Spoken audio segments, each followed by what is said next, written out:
মনে রাখবে ত্রিকোণমিতি করতে গেলে বেশ কিছু সূত্র তোমাদের অবশ্যই জানতে হবে। যে সম্পর্কগুলো হচ্ছে সাইন কসের সঙ্গে যে সম্পর্ক, অর্থাৎ সাইন কস ট্যানের মধ্যে একে অপর যে সম্পর্ক সেটা জানতেই হবে। যেমন তোমাদের এটা জানতেই হবে যে sine square theta plus cos square theta সমান সমান হয় 1।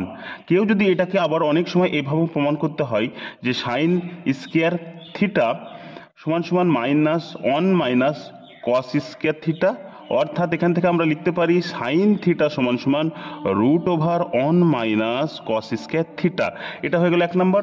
2 নম্বর আমাদের কাছে আরেকটা আছে cosec square theta minus cot square theta সমান সমান 1। এটাও হয় অনেক সময়। এটাকে আমরা কি লিখতে পারি?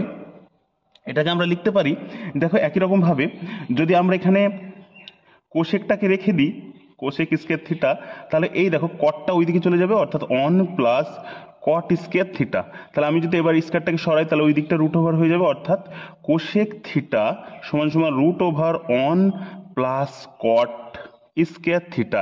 এটাও অনেক সময় প্রমাণ করতে দেয়। আর একটা সূত্র যেটা খুবই ইম্পর্টেন্ট, সেটা হচ্ছে sec square theta minus tan square theta সমান সমান 1। এখান থেকেও আমরা লিখতে পারি সেক স্কোয়ার থিটা সমান সমান 1 প্লাস ট্যান স্কোয়ার থিটা।